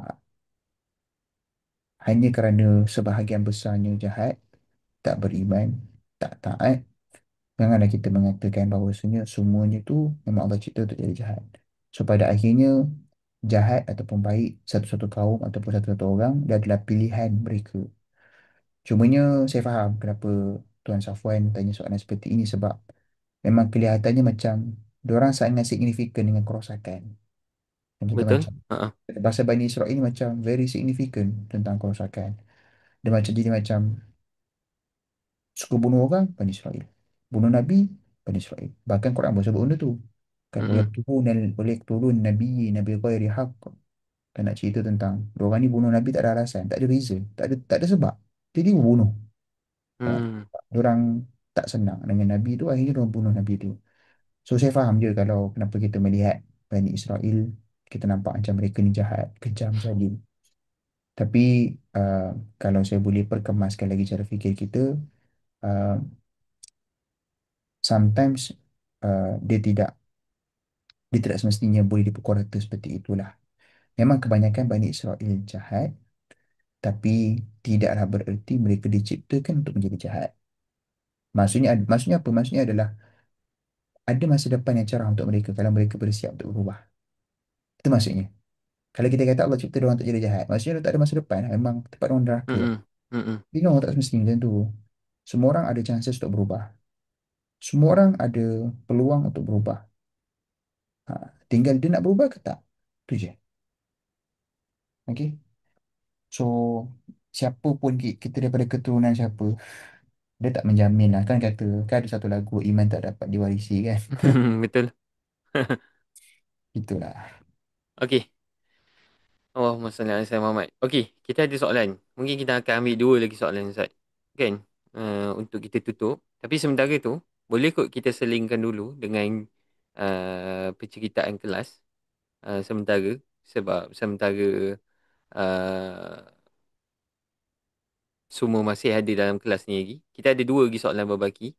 Okey? Soalan Boleh kan siapa tu? Ustaz? Soalan ke soalan komen? Ha? Soalan Irfan ke soalan komen? Soalan komen. Ada dua lagi. Okey? Seluar. Dan ada soalan juga pasal kelas. Okey. Jom. Okey, kita ambil sedikit 2 minit insya-Allah untuk kita go to dulu. Sebenarnya tuan-tuan dan puan-puan, Ustaz nampak slide eh? Nampak? InsyaAllah. Okey. Yang lain nampak slide? Komen sikit. Nampak N ke? Komen N. Menjimatkan masa untuk menuliskan komen N. Okey, Alhamdulillah. So, sebenarnya ini adalah penutup untuk tahun 2025 dan permulaan untuk tahun 2026. Sebenarnya kita dah jalankan siri Nabi ni daripada, saya pun tak ingat Ustaz kan, daripada bulan September rasanya. So, Betul? kita dah start dengan Nabi Adam, Nabi Ibrahim, Nabi Yaakob, Nabi Yusuf. Nabi Yusuf baru bulan lepas lah. So, ini adalah siri tiga Nabi yang mana kita nak tutupkan sebagai perjalanan menuju Ramadan kita untuk kita betul-betul belajar tentang redha, tentang sabar dan tentang syukur. Sebab pada akhirnya, kisah-kisah para nabi ini adalah menjadi pengingatan kepada kita semua. So inilah dia Nabi Yusuf alaihissalam, Nabi Ayub alaihissalam dan Nabi Sulaiman alaihissalam. Okay, so kita dah selesai kelas Nabi Yusuf alaihissalam. So yang kita ada adalah rakaman je lah kalau siapa-siapa yang nakkan rakaman. Tapi hari ni kita nak cerita tentang Nabi Ayub dan Nabi Sulaiman. Alang-alang untuk saya ceritakan terus. So, kita dah belajar tentang redha dari kisah Nabi Yusuf alaihissalam. Dua sesi yang sangat padat. Sebab kita mengambil keseluruhan surah Yusuf tu, jadi dipadatkan dalam dua sesi. Memang ada banyak perkara yang kita belajar. Dan pada kali ini, pada bulan Disember ini, insyaAllah pada 24 Disember, minggu hadapan, kita akan belajar tentang sabar. Sebab sepanjang kita bercerita daripada awal sampai ke penghujung ni, kita bercerita tentang sabar. Bagaimana sabarnya Nabi Ayub alaihissalam menghadapi hujan kehilangan, hujan kesakitan. Jadi dalam kelas ni kita akan pelajari adakah ujian itu adalah untuk menguatkan sabar? Adakah ujian itu teruji pada emosi negatif saja? Adakah sabar itu teruji dengan emosi negatif saja? Sebab bila kita sebut sabar, maksudnya sabar ketika marah, sabar ketika sedih, sabar ketika takut. So, teruji dengan negatif saja. Dan bila kita bercerita tentang Nabi Ayub, kita tahu tentang doa Nabi Ayub alaihissalam. So, kita akan belajar tentang bagaimana cara doa yang betul. Ataupun bagaimana cara doa yang diajarkan oleh para Nabi ketika mana diuji. Kan? Kadang-kadang mungkin kadang-kadang doa kita ini orang kata termasuk ke dalam kategori seolah-olah mengugut Allah SWT. Ya Allah, kau bagi aku juga sihat. Kan, na'udzubillah min zalik. Dan kenapa sabar banyak disebutkan dalam Al-Quran? So, dua siri kelas ini. Dan dalam kita punya kelas Nabi Sulaiman, saya ceritakan terus. Kalau siapa yang nak terus daftar. Belajar tentang syukur. Sebab Nabi Sulaiman ini juga adalah figure Nabi yang dapat semua. Dapat semua juga. Dapat kekayaan, dapat pengikut, kan? Dapat keluarga, dapat kerajaan. Okey? Kekayaan Nabi Sulaiman adalah kekayaan yang sangat-sangat hebat. So, dalam kelas tu kita akan belajar Islam larang kita untuk jadi kaya ke? Apa konsep syukur?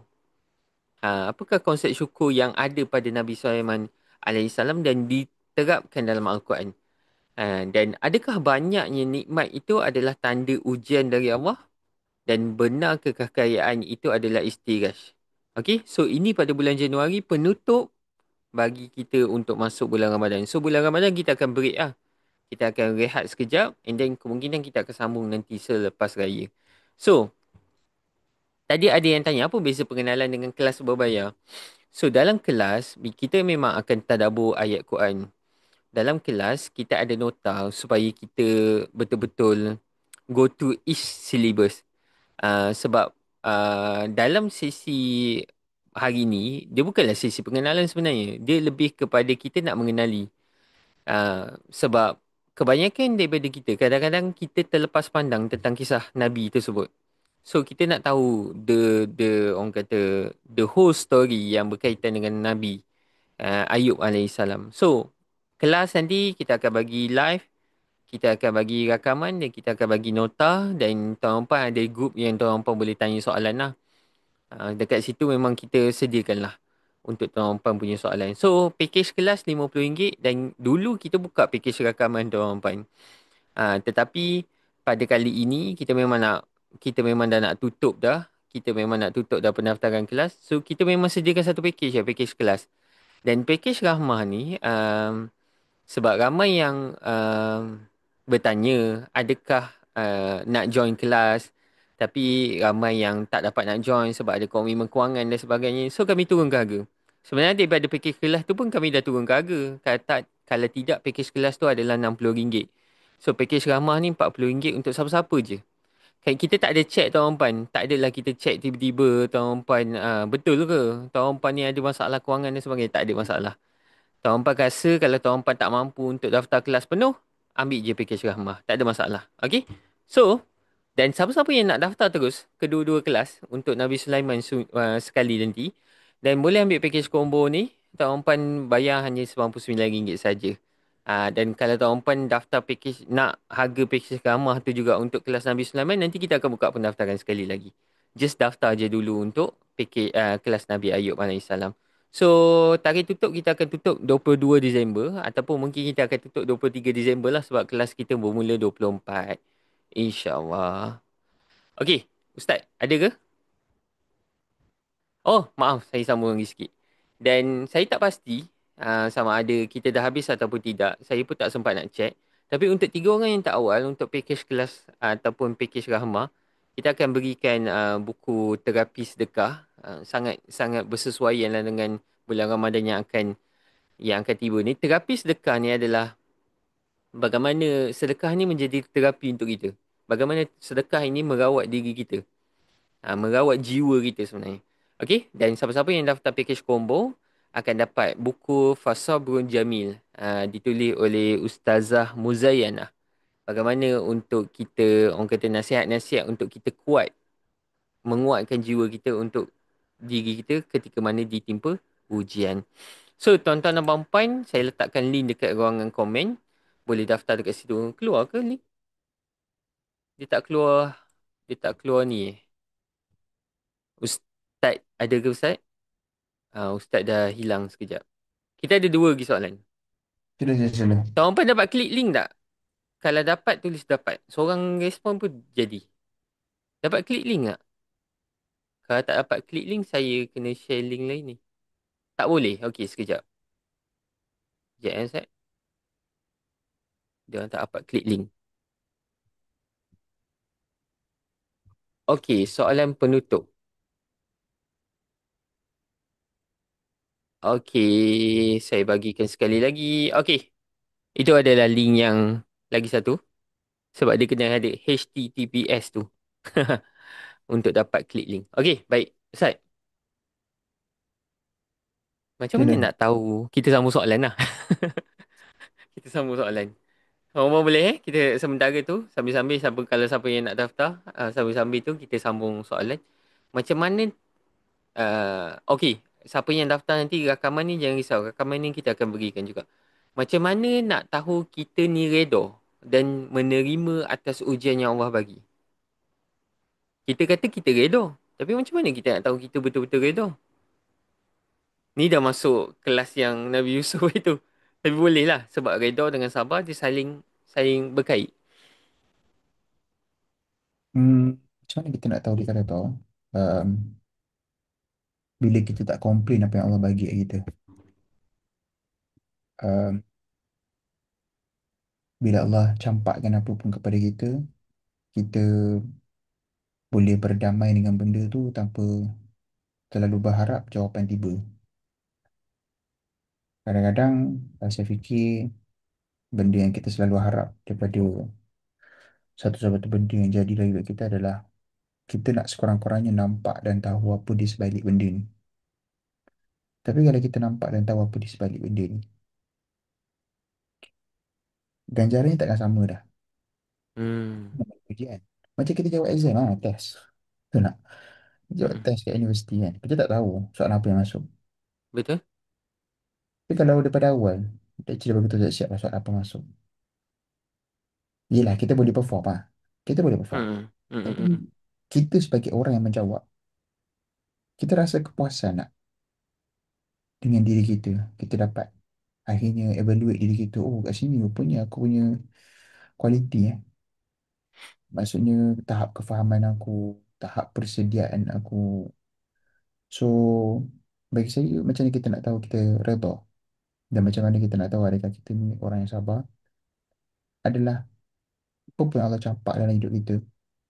Kita pertama kita tak komplain. Mm-mm. Kemudian yang kedua kita tak berharap sangat jawapan daripada ujian tu. Apa hikmah Okay. ni? Apa hikmah ni? Tak, Okay. tak menunggu-nunggu hikmah. Tak ada hikmah pun tak apa. Kena ada hikmah pun. So, saya fikir kalau kita di situ, kalau kita adalah orang yang bila datang ujian, Mm-mm.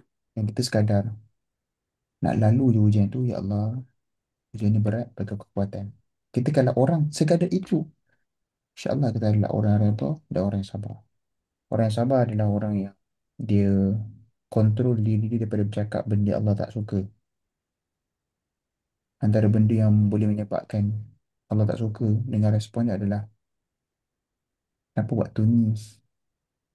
Aduh, tak ada time lain pula, kita nak rosak. Macam tu. Mm-mm. Nampak simple kan benda tu kan? Nampak benda tu simple je ucapan tu kan? Tapi Betul lah. tak sabar. Kita mempersoalkan Allah patut test saya bila? Aduh, time-time macam ni pula lah kau nak. Aduh, time-time macam ni pula lah kau nak sakit. Kita siapa nak mempersoalkan? Kita tak tahu banyak Betul benda. lah. Mm-mm. Yalah, Allah ada. So, bagaimana untuk kita betul-betul redha? Macam mana kita nak tahu kita betul-betul redha atas ujian yang Allah berikan tu? Pertama, kita tak komplain. Yang kedua adalah kita tidak mempersoalkan hikmah di sebalik ujian yang berlaku. Tak adalah tak mempersoalkan. Dia macam Okey. Dia tak maksudnya menunggu. dia tak mencari-cari ya. Macam, Kenapa aku accident nak dapat kereta baru kot. Macam tu lah Ustaz kan. dia macam Meneka-neka hikmah. Tapi kereta baru tak dapat-dapat pun. So kita akan bertanya-tanya lagi. Sebenarnya Allah bagi ujian ni untuk apa? So akhirnya kita akan keep on cycle bertanya, bertanya dan bertanya. setuju. Okay, last penutup kita untuk kelas. Soalan Tuan Puan, nanti dalam kelas boleh bertanya soalan. Dia bukan sahaja dalam kelas. Nanti Tuan Puan bila Tuan Puan dah masuk dalam grup kelas kita, Tuan Puan tanya je soalan. Baru-baru ni pun ada student kita yang tanya soalan. So nanti Ustaz akan jawab lah dalam bentuk voice note dan sebagainya. Ada soalan yang memang kita bawa masuk dalam kelas lah. Ustaz, macam mana tips nak praktis syukur dan sabar ketika kehilangan kerja atau ketika mana kita tak punyai apa-apa harta dan duit? Sebab bukankah Allah dah janjikan kemudahan dalam surah Insyirah kan, di sebalik kesusahan ada yang kesenangan.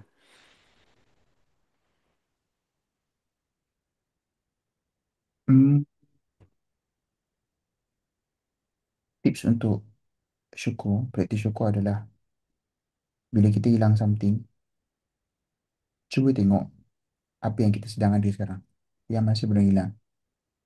Hmm. Tak ada duit. Contoh tak ada duit lah. Kita tak ada duit. Tapi sekurang-kurangnya, kita tak kebuluh je tak. Contoh lah, kita tak, macam ni, contoh macam, hari tu kita cuma ada, sebagai contoh, RM10 je. RM10 untuk makan. Tak ada duit dah nak makan ni. Ini RM10. Tapi sekurang-kurangnya kita masih ada duit untuk beli, paling-paling makan nasi bujang. Masih boleh makan. Betul tak? Mm-mm. Masih boleh beli air. Macam mana? Saya fikir syukur ni, macam mana kita nak praktis syukur ketika mana kita tak ada apa-apa. Selalu cari sebab hingga kita nampak yang sebenarnya kita tak perlukan apa-apa untuk berterima kasih kepada Allah. Sebab kadang-kadang macam ni, kadang-kadang kita selalu rasa macam kita perlukan sesuatu. Kenapa aku nak kena terima kasih dengan dia pula? Kan tu lah. Nah, kita kadang-kadang kita cakap, kenapa aku nak Betul-betul. terima kasih dengan kau pula? Aku bukannya buat apa-apa kat aku. Contoh lah kan. Tapi Uh-uh. syukur adalah kita tak perlu untuk literally ada apa-apa. Barulah kita kena rasa syukur dengan Allah. Sebab kita actually, kita dah ada segala-galanya. Walaupun kita hilang. Hmm. Tapi ketika mana kita ada Allah, kita ada segala-galanya. Hmm. So, menjawab soalan Amirah tadi, macam mana kita nak praktis syukur um, ketika kita kehilangan kerja? Um, Salah satu caranya adalah cuba tengok apa benda yang kita masih ada. Apa benda yang kita masih ada. Kita mungkin contoh macam dah, tak tahulah, wallah alam. Ini orang lain lah. Mungkin dekat Zimbabwe ke mana kan. Mm-mm. Kerja hilang, kita kena tarik, bercerai pula, anak-anak benci apa semua. Katakanlah memang hilang terus, tak ada apa dah, habis terus. Habis segala dah. Kita Mm-mm. sekarang kita masih ada Allah kan. So kita selalu ada sebab untuk syukur bila kita ada Allah. So saya fikir cara untuk, sebab tu kalau kita perasan antara benda yang kita, kalau tengok surah-surah dalam Quran kan, Ifan, Mm-mm. tengok surah-surah dalam Quran, ini antara benda yang agak konsisten Allah Subhanahu Wa Taala sebut. Bila Allah cerita tentang akhirat, Mm-mm. Allah akan selalu mengajak kita untuk tengok benda-benda yang kita pernah experience walaupun benda tu kita dah tak ada lah. Hmm. Itu cara supaya kita balik kepada syukur. Antara cara Allah nak tarik kita untuk balik kepada syukur adalah, okey, mungkin kau dah tak ada dah benda ni. Mm-mm. Sebenarnya kau pernah experience benda ni kan? Ada orang tak pernah experience pun benda ni. Jadi, mungkin kau hilang sekarang benda ni. Tapi apa Betul. yang menyebabkan kau rasa macam Tuhan tak boleh bagi balik benda ni kat kau? Hmm. So, engkau sekurang-kurangnya masih ada aku kan? Dan itu cukup untuk kau bersyukur. Walaupun kau dah hilang semua benda. Bayangkan kita ada semua benda tapi kita hilang Allah. Kalau benda yang, contoh keadaan. Kita ada semua benda, kita hilang Allah. Dan kemudian, yang semua benda kita ada tu pun hilang. Kita tak ada apa dah, habis terus. Tapi kalau kita sekadar hilang benda, kita ada Allah. Kalau kita hilang benda, Allah yang abadi masih ada dengan kita. Dan Allah yang abadi boleh balikkan balik benda yang kita pernah hilang. So, Sebagaimana kisah Nabi Ayub ni lah. bagaimana cerita Nabi Ayub? Okay? Mm-mm. Dan saya fikir macam mana nak bersabar ketika diuji yang kehilangan kerja. Um, Selalulah melihat lebih ramai orang yang hadapi ujian lebih besar dan berat daripada saya. Kalau kita lost semua benda, macam saya kata lah, sekurang-kurangnya kita hilang Allah. Sekurang-kurangnya, um, um, yalah, kita masih kita masih tak hilang diri kita sendiri. So, itulah macam mana kita nak apply syukur dan sabar lah bila kita diuji dengan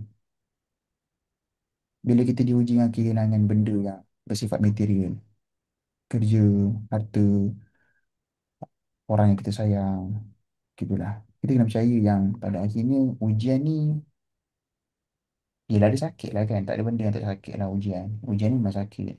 Sebab kita selama ni menikmati sesuatu yang menyeronokkan. Tiba-tiba benda tu hilang. Sakit lah. Jadi kita kena Hmm. percaya itu bukan akhir hidup kita. Itu sekadar menyinggah seketika. Dia sakit lah juga. Tapi dia tak lama. Allah Alam. Alhamdulillah. Moga-moga ianya menjawab soalan. Okey. Alhamdulillah, syukur. Ada juga yang kongsikan gratitude journaling untuk kita tuliskan apa yang kita syukur ataupun apa yang kita syukurkan lah. Betul lah. Apa yang kita syukurkan pada hari itu. Ada satu Ada soalan ni, banyak. Ifan. Uh-uh. Saya tak tahu Ifan nak jawab ke tak. Saya tanya apa beza kelas pengenalan dan kelas kelab berbayar. Oh dah tadi. Okay. Ah, tadi tadi dah menjawab soalannya apa Syairah dan ada yang kata tadi moga ada buka lagi pembelian harga rahmat. Ada je masih lagi dibuka. Cuma pendaftaran kita untuk 30 orang saja sebab pertama kita dah ada 70 orang pelajar lah. Height Zoom kita memang 100. So kita limitkan sampai 30 100 je lah. So kita ada baki 30 orang lagi. Kita dah ada 70 orang student dah dalam group kita. Okey, jadi tuan-tuan boleh cepat-cepat masuk lah. Okey, sementara masih dibuka pendaftaran ni. So ada tak soalan saya tertinggal lagi? Rasanya tak ada. Kalau ada pun nanti kita akan bawa dalam kelas lah insyaAllah. Saya ucapkan terima kasih. Okey ke tuan-tuan? Apa yang tuan Pan boleh tuliskan sikit tak? Satu ayat pun tak apa. Apa yang tuan Pan dapat pada sesi kita punya live pada kali ini? Kita ambil masa sikit je. Tuan Pan boleh tuliskan tak apa yang tuan Pan dapat ataupun apakah perasaan tuan-tuan tuan Pan? Kan? Ada yang tulis semakin Allah uji semakin Allah sayang. Betul tu. Dan ia ada hadis juga Ustaz. Ujian itu mengikut kepada taraf keimanan kita. Betul ke Ustaz? Betul Boleh? kan kalau saya salah? Apa dia? Ujian, saya tak ingat sangat hadis tersebut. Tetapi saya pernah membaca hadis tersebut. Ujian itu mengikut kepada tahap keimanan seseorang itu. Dan ujian para nabi adalah ujian yang paling tinggi. Asyadun nas balal anbiya, betul? Semakin Oh, okey. makin kuat iman, semakin dahsyat ujian. Hmm. Okey. So maksudnya ujian kita semakin besar sebab kita darjat kita pun semakin tinggi dan tinggi. Kan? Allah uji mengikut kemampuan kita. Syukur kita ada Allah. Bersyukur atas segala nikmat. So, kita akan belajar tentang sabar. Sebab sabar ni semua orang boleh cakap. Kan? Sabarlah. Sikit ni. Sabarlah. Bukannya orang lain tak kena. Sabarlah. Bukan apa pun. Kan? Alah, sakit sikit je. Sabarlah. So, apa erti sabar yang sebenarnya? Kan? Apa erti sabar yang sebenarnya? Adakah kita tak boleh menangis? Adakah kita tak boleh, orang kata, tak boleh sedih? Adakah kita tak boleh nak adakah kita tak boleh langsung ada rasa marah? Adakah kita tak boleh doa kepada Allah supaya Allah hilangkan kesakitan tu? So ada banyak perkara yang yang ada di fikiran kita. So kita akan clearkan benda ni. Kita akan clearkan benda ni dalam kelas nanti yang mana kita akan belajar tentang sabar. Selain daripada kita belajar tentang kisah Nabi Ayub alaihissalam, kita nak belajar tentang sabar tu apa sebenarnya? Bagaimana, apakah makna sabar tu? Kan? Bagaimana kita nak bersabar? Kan? Betul ya Ustaz eh? Betul. InsyaAllah. Okay? So, tuan-tuan dan puan-puan, insyaAllah, saya tunjukkan sikit last je. Mungkin ada yang terkeliru. Nanti tuan-puan, bila tuan-puan dah masuk dekat website tu, tuan-puan scroll paling bawah ni, tuan-puan akan nampak ni. So, siapa yang nak daftar untuk package keseluruhan tu, tuan-puan pilih satu package je tau. Dulu pernah jadi case, ada student pergi daftar 2, 3 package. Sama je package ni. Tuan-puan kalau daftar kelas Nabi Ayub dan Nabi Sulaiman, pilih yang paling atas. Kalau daftar package yang biasa, pilih yang tengah. Kalau daftar package Rahmah ni, okey, pilih yang paling bawah.